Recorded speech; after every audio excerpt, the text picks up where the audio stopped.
You're too sick to enjoy it anyway. My mother-in-law Patricia's voice dripped with contempt through the phone.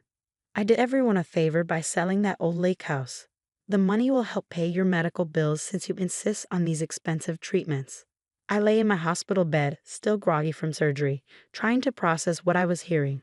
The lake house, my grandfather's pride and joy, my childhood sanctuary, my inheritance, sold without my knowledge or consent while I was under anesthesia. My name is Olivia Parker, and at 34, I was battling a rare heart condition that required specialized surgery. The lake house was my safe haven, the place where I recovered between treatments, finding peace in the sound of gentle waves and morning mist over the water. My grandfather had left it to me in his will, knowing how much the place meant to me. You had no right, I managed to say, my voice barely above a whisper. That property was mine. Patricia's laugh was sharp and dismissive. Oh, please, you can barely take care of yourself. Besides, Marcus agreed it was for the best. The buyers are already moving in. Marcus, my husband. Of course he'd sided with his mother. He always did. I ended the call, letting my phone drop onto the sterile hospital sheets. Tears threatened, but I blinked them back. I wouldn't give Patricia the satisfaction, even if she couldn't see me.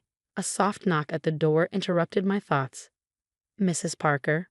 A woman in a crisp business suit entered, holding a leather portfolio. I'm Amanda Torres from Lakeview Realty. I hope I'm not interrupting, but this couldn't wait. I gestured for her to come in, curious about her urgent expression. I'm here about the lake house sale, she began, taking a seat beside my bed. There seems to be a significant issue with the transaction. You mean besides the fact that I never agreed to sell it? I couldn't keep the bitterness from my voice. Amanda's professional demeanor shifted to one of concern. Wait, you're the owner, correct? According to county records, the property was inherited by Olivia Parker from Howard Matthews. Yes, that's me. My grandfather left it to me 5 years ago. She opened her portfolio, spreading out several documents. Mrs. Parker, the sale documents were signed by Patricia Wilson, claiming power of attorney. She presented paperwork, but something felt off. I did some digging. She paused, meeting my eyes. The power of attorney document appears to be forged. A strange calm settled over me. Of course Patricia had forged documents. She'd never let something as trivial as legality stand in her way. Can you prove it? Amanda nodded, pointing to various details on the papers. The notary stamp is inconsistent with registered notaries in our database. Plus, the documents dated last week, but the paper stock wasn't even manufactured until this month. It's a sloppy forgery. I thought about Patricia's smug voice on the phone, her certainty that she finally won. She'd been trying to control my life since I married Marcus 8 years ago, convinced I wasn't good enough for her precious son. The lake house had been a particular thorn in her side, prime real estate that she believed should belong to the real family. What happens now? I asked. The sale is void, Amanda explained. I've already contacted the buyers and frozen the transaction. But Mrs. Parker, she hesitated. This is serious fraud. Do you want to press charges? Did I? Patricia had finally overplayed her hand, given me irrefutable proof of her manipulation. But criminal charges would tear the family apart, force Marcus to choose sides. A memory surfaced, my grandfather sitting on the lake house porch, teaching me to fish. Sometimes, sweet pea, he'd said, the best revenge is letting people know you're stronger than they think you are. What would happen to the money? I asked Amanda. It's still in escrow, untouched. Patricia can't access it without final closing documents, which I haven't filed. Another knock at the door revealed my nurse. Mrs. Parker, your latest test came back. The surgery was successful. Your heart is responding exactly as we hoped. For the first time since waking up, I smiled. My heart was strong, stronger than Patricia had counted on. Miss Torres, I turned back to Amanda. Could you hold off on any legal action until I'm released? I think I'd like to handle this personally. She nodded, understanding in her eyes. Of course. Here's my card. Call me when you're ready. And Mrs. Parker? For what it's worth, I'm glad I double-checked those documents. After she left, I lay back against my pillows, plans already forming. Patricia thought she'd finally beaten me, taken away my sanctuary while I was at my weakest. She had no idea that her perfect plan was about to unravel. My phone buzzed with a text from Marcus. Mom says you're being difficult about the lake house. Why can't you think about what's best for everyone? I didn't reply. Let them think they'd won for now. Let Patricia celebrate her victory, perhaps even plan how to spend the money. My grandfather had always said the lake was at its most beautiful just before dawn, when the mist rolled in and everything changed. I closed my eyes, remembering the smell of pine needles, the creak of old wooden floors, the way sunlight danced on water. Patricia thought she'd taken all that away from me, but she'd actually given me something precious. The perfect opportunity to show her exactly who she was dealing with. The nurse returned with my evening medication. Your heart rate's looking much better, she said, checking the monitors. Whatever you're thinking about must be good for you. I smiled, fingering Amanda's business card, just planning a little family reunion at the lake house. It's going to be unforgettable. 3 days after my surgery, I was discharged from a hospital. My recovery was progressing remarkably well, something Patricia attributed to the stress of that old lake house being lifted from your shoulders. She'd been calling daily, her voice dripping with fake concern, while subtly reminding me how incapable I was of managing property. I let her talk, let her believe her plan had succeeded. Meanwhile, I was building my case meticulously.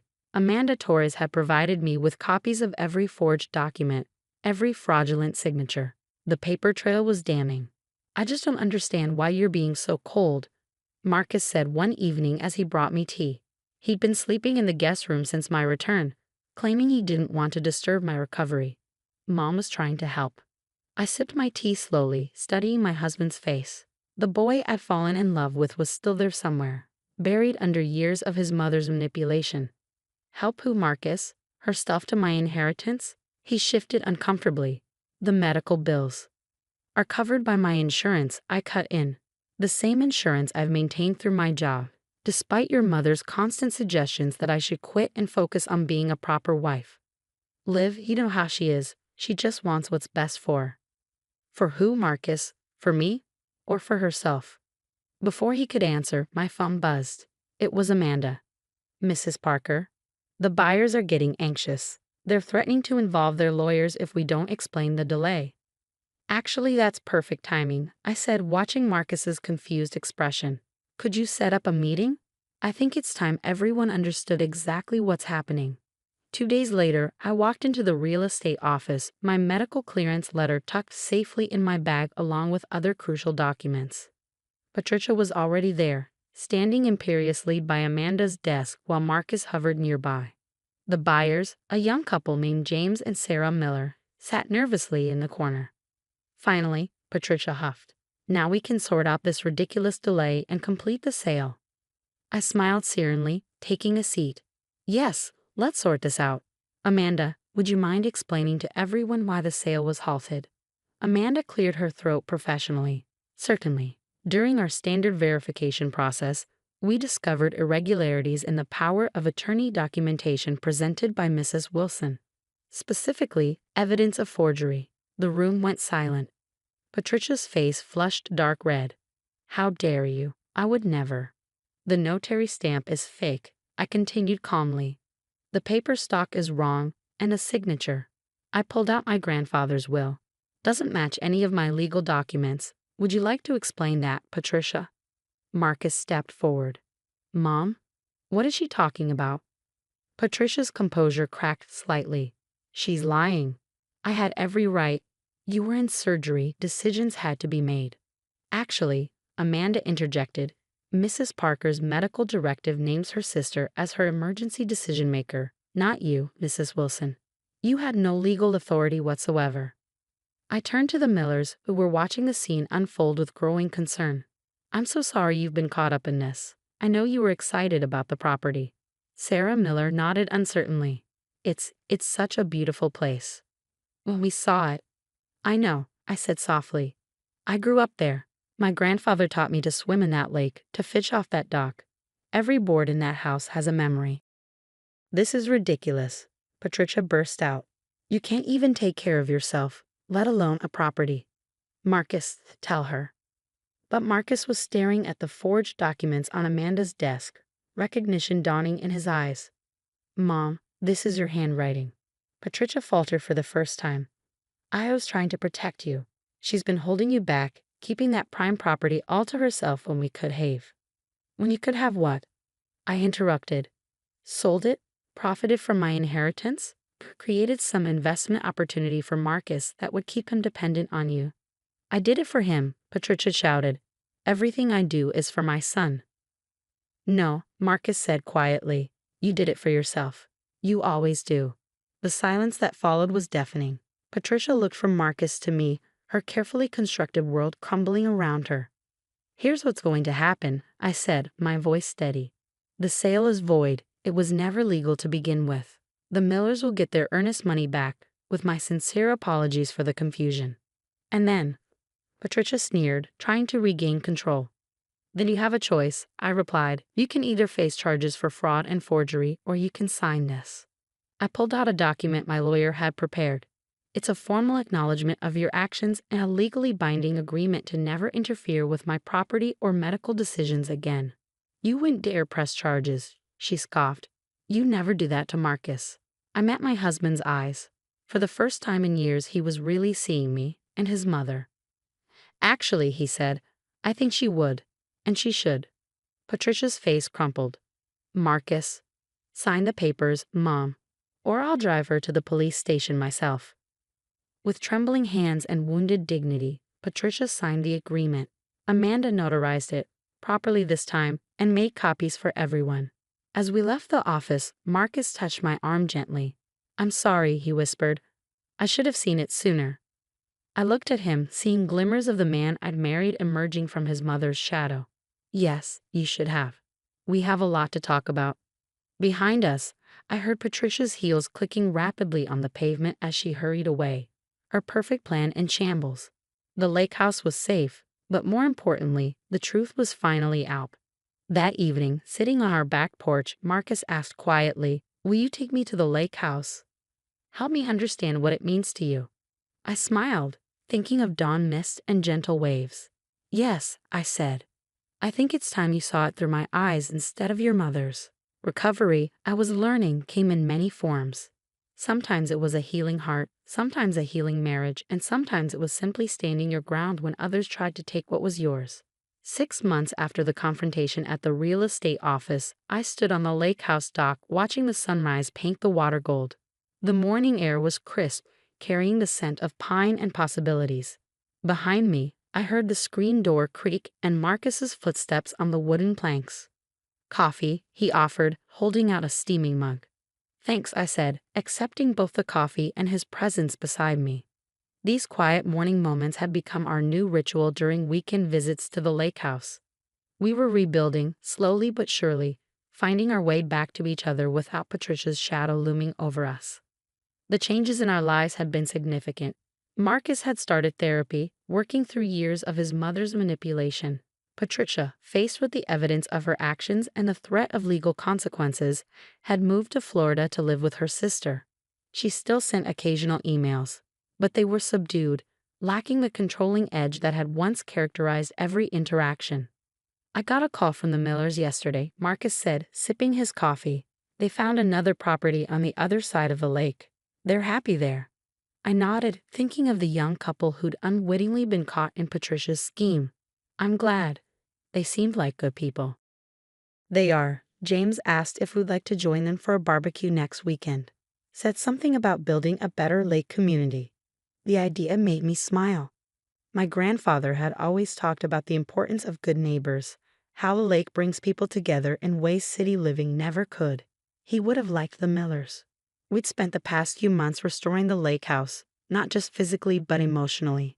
Each room held memories. The kitchen where my grandfather taught me to cook his famous fish fry, the living room where I'd recuperated after my first heart surgery as a teenager, the sun porch where I'd spent countless hours reading and dreaming. Marcus had thrown himself into the restoration work, learning the history of every repair, every upgrade my grandfather had made. It was his way of making amends, of showing me he understood what he'd almost lost.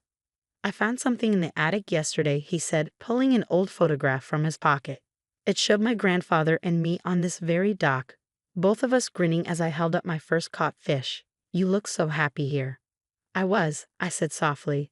I am. This place, it's more than just property, Marcus. It's every summer spent learning from my grandfather, every storm washed from the porch, Every peaceful morning like this one. Your mother never understood that.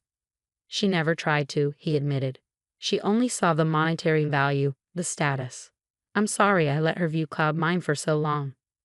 My heart condition had stabilized remarkably since the surgery. The doctors said stress reduction played a big part in my recovery, and I knew removing Patricia's toxic influence had been as healing as any medical procedure. I've been thinking, Marcus said, turning to face me. What if we started some new traditions here? Make this place mean something to us, not just about the past. I raised an eyebrow, curious. What did you have in mind? Well, he smiled. Remember how you always talked about running art workshops? The sunroom would make a perfect studio. And that patch of land by the old boathouse. We could start a garden there, something your grandfather would have loved. The idea warmed me more than the coffee. My grandfather had always said the lake house should be a living thing, growing and changing while keeping its heart intact. I'd like that, I said. But only if you're sure. This is my sanctuary, Marcus. I won't have it turned into another battlefield. He took my hand, his grip firm and reassuring. I'm sure. I want to build something here with you, something that's ours. No more letting my mother's voice dictate our choices. As if on cue, my phone buzzed with an email notification from Patricia. I glanced at it briefly, another thinly veiled attempt to assert control, suggesting we sell that old place and invest in Florida property near her. Delete. You know what I learned from all this? I said, turning back to the sunrise. Sometimes the strongest thing you can do is simply hold your ground. Not with anger or revenge, but with quiet certainty in what you know is right. Marcus squeezed my hand. You've always been the strong one. I just didn't see it before. A fish jumped in the distance, creating ripples that spread across the golden water. Like those ripples, the effects of standing our ground had spread through every aspect of our lives. Our marriage was stronger, clearer. My health was better than it had been in years. And the lake house, my grandfather's legacy, remained a sanctuary, not just of the past now, but of our future too. Come on, I said, tugging Marcus toward the house. Let's make breakfast. I think it's time I taught you my grandfather's secret pancake recipe. As we walked back along the dock, I sent a silent thank you to my grandfather. He left me more than just a house by the lake. He'd given me a place to find my strength, to heal, to grow. And now finally, it was helping heal my marriage too. The morning mist was lifting, revealing a clear, bright day ahead. Just the kind of day for new beginnings.